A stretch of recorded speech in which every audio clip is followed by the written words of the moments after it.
안녕하세요. 메가트렌드를 공부하는 미스터 팍입니다. 오늘은 2030년 기준 1820조로 추정되는 메타버스 시장에서 마이크로소프트가 어떠한 우위를 가지고 있는지 알아보는 시간을 갖도록 하겠습니다. 그럼 영상 시작하겠습니다. 구독과 좋아요는 미스터 팍 영상 제작에 매우 큰 힘이 됩니다. 2021년을 되돌아봤을 때 2021년에 가장 큰 경제적 화두가 무엇이었나요? 수많은 키워드들이 있겠지만 메타버스가 가장 핫했던 키워드 중 하나라는 의견에는 아마 이견이 없을 것이라 생각됩니다. 아직까지 존재하지 않은 세계인 메타버스는 과연 어떠한 모습으로 저희에게 다가올까요? 포트나이트, 로블록스와 같은 게임을 가장 쉽게 떠올릴 수 있겠지만 실질적으로 지속 가능한 수익이 발생할 수 있는 원격 근무와 같은 B2B의 형태로 다가올 것이라고 생각합니다. 실제로 코로나 바이러스라는 21세기 초유의 팬데믹 사태로 인해 많은 기업들이 부분적으로 원격 근무를 채택하며 새로운 근무 형태의 흐름이 생기게 되었습니다. 놀라운 점은 집에서 근무를 하게 되면 근무 태만이 생길 것이라는 기존의 염려와 달리 재택근무를 하여도 일의 생산성이 떨어지지 않는다는 결과를 보여주고 있습니다. 이러한 흐름이 팬데믹에 따른 일시적인 흐름이 아니라 하나의 새로운 흐름, 즉 메가 트렌드로 자리 잡고 있습니다. 리서치 업체 글로벌 워크플레이스에 따르면 대면 근무와 원격 근무를 혼재한 하이브리드 근무 비중은 2021년 25에서 30%에서 2025년 70% 이상으로 늘어날 전망이라고 합니다. 이는 실제 아마존, 메타 등을 포함한 미국의 대규모 기업들이 코로나 바이러스가 종식된 이후에도 원격 근무를 지속한다는 내용과 같은 맥락으로 해석할 수 있습니다. 바로 이 엄청나게 확장하고 있는 원격 근무라는 이 새로운 시장에서 마이크로소프트가 엄청난 경제적 우위를 가지고 있다고 생각합니다. 그렇다면 어떠한 경제적 우위가 있는지 하나씩 살펴보도록 하겠습니다. 우선 첫 번째로 최적화된 소프트웨어 플랫폼입니다. 기본적으로 엑셀, 파워포인트 등 익히들 들어보셨을 많은 생산 툴들은 전부 마이크로소프트의 플랫폼에 속해 있습니다. 현재는 오피스 365라는 구독형 제품을 출시하여 전 세계에서 4만 명이 구독하고 있는 만큼 이미 대부분의 기업들이 자사의 업무에 있어 마이크로소프트에 종속되어 있다고 볼 수 있습니다. 여기에 더해 마이크로소프트는 2017년에 가상 공간에서의 협업툴인 팀스를 출시하였습니다. 처음에는 크게 주목받지 못하였으나 2020년 코로나 바이러스로 인한 팬데믹 사태가 심해짐에 따라 원격 근무가 점차적으로 증가하였고 기존에 가지고 있던 오피스 365와의 시너지 효과를 발휘하며 주목받기 시작했습니다. 기존 협업 툴 시장을 주름잡고 있던 슬랙과 줌의 점유율을 모두 장악해가며 마침내 2억 5천 명이라는 엄청난 사용자 수를 갖게 되었습니다. 오피스 툴들과의 연동성 및 가격 경쟁력 이외에 마이크로소프트 팀즈가 기존 경쟁 업체들과 가장 차별화되는 점은 클라우드 인프라와 보안 기술력의 차이라고 할 수 있습니다. 이는 뒷부분에서 다시 설명드리도록 하겠습니다. 더 나아가 지난 2021년 이그나이트 행사에서 마이크로소프트는 3차원의 가상 공간으로 원격 근무의 범위를 넓히기 위해 메쉬라는 새로운 플랫폼을 출시했고 이는 팀즈에 통합될 것이라고 밝혔습니다.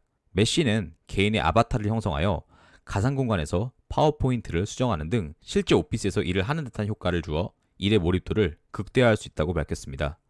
이러한 새로운 형태의 다양한 소프트웨어뿐만 아니라 마이크로소프트는 2015년부터 홀로렌즈라는 AR 기기를 일찍이 개발해왔고 현재 건축 현장 및 의료 현장 등 여러 산업 분야에 걸쳐 다양하게 이용되고 있습니다. 정리해서 말씀드리면 기존의 오피스 365와 새로운 협업 툴인 팀즈와의 시너지 효과, 그리고 메쉬라는 가상 공간 플랫폼과 홀로렌즈로의 확장을 통해 마이크로소프트는 원격 근무의 시장에서 경제적 우위를 보여주고 있고 실제로 점유율 등 객관적인 데이터가 그 결과를 입증해주고 있습니다.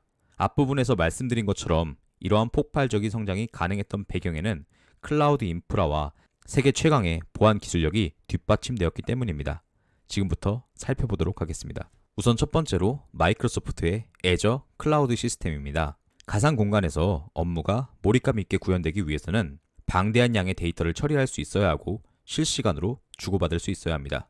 이를 위해서는 거대한 데이터 저장 공간과 뛰어난 컴퓨팅 파워가 필요하기에 바로 클라우드 시스템이 이에 최적화된 플랫폼이라고 볼 수 있습니다.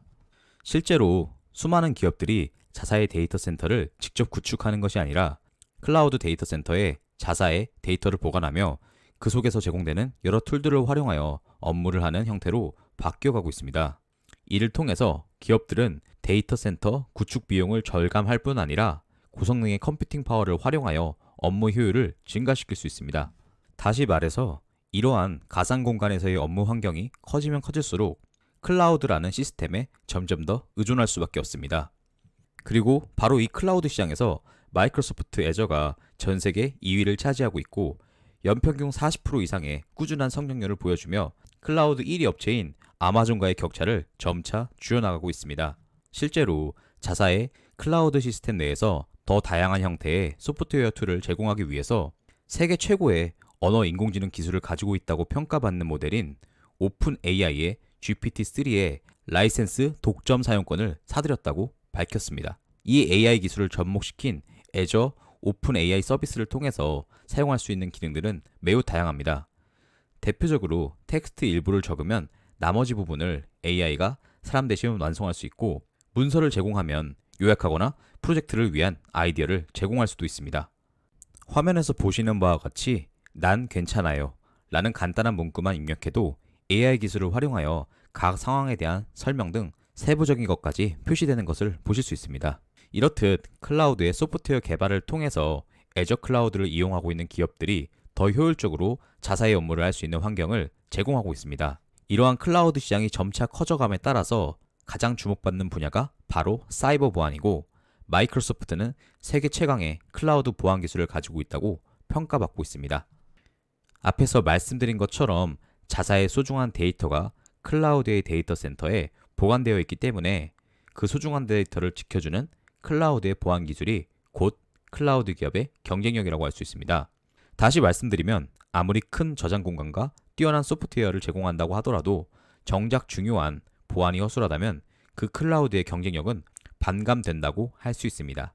이러한 사이버 보안의 기술력을 위해서 마이크로소프트 CEO인 사티아 나델라는 지난 연례 행사에서 향후 5년간 200억 달러에 달하는 비용을 투자할 것이라고 밝혔습니다. 실제로 지난해 2건의 인수 발표에 이어 올 2월 9일에 마이크로소프트는 시가총액 43억 달러 규모의 사이버 보안 업체인 맨디언트를 인수하는 방안을 논의 중이라고 밝혔습니다. 또한 한 해에만 31억 건의 해킹을 차단하며 클라우드 내의 고객들의 소중한 정보를 보호하고 있고 사이버 보안에 잠재적 위협을 가할 수 있는 140개의 그룹들을 추적하고 있다고 밝혔습니다. 이렇듯 세계 최고의 보안 기술로 평가받고 있는 자사의 보안 기술을 꾸준히 향상시키고 있으며 이를 클라우드 시스템에 접목시키는 것이 앞에서 말씀드린 팀스가 차별화되는 가장 큰 이유라고 할 수 있습니다. 정리하자면 세계 2위의 클라우드 인프라와 그 위에서 구동되는 수많은 소프트웨어, 그리고 이러한 시스템을 뒷받침하는 세계 최고의 보안 기술, 이 세 분야의 수직 계열화를 통해서 마이크로소프트는 원격 근무라는 새로운 시장에 가장 최적화된 기업이 될 수 있다고 생각합니다. 무엇보다 주목해야 할 점은 원격 근무의 시장은 본격적인 메타버스로 가는 초입에 불과하다는 것입니다. 엔비디아의 CEO인 젠슨 왕이 최고의 메타버스 후보로 뽑은 마인크래프트 인수와 최근 680억 달러의 블리자드 인수를 통해서 마이크로소프트는 메타버스의 게임 업계 또한 문을 두드리고 있는 상황입니다. 이렇듯 게임 분야와 원격 근무 분야의 시너지 효과를 통해 2030년 기준 1조 5천억 달러, 한화로 약 1820조 원의 규모로 추정되는 메타버스 시장에서 마이크로소프트가 가장 경쟁력 있는 기업 중 하나로 시장을 장악할 수 있다는 개인적인 의견 말씀드리며 영상 마치도록 하겠습니다. 이번 영상이 유익하셨다면 구독과 좋아요 부탁드리며 앞으로도 양질의 정보를 제공해드리도록 하겠습니다. 긴 시간 시청해주셔서 감사합니다. 오늘 하루도 즐거운 하루 되시길 바랍니다.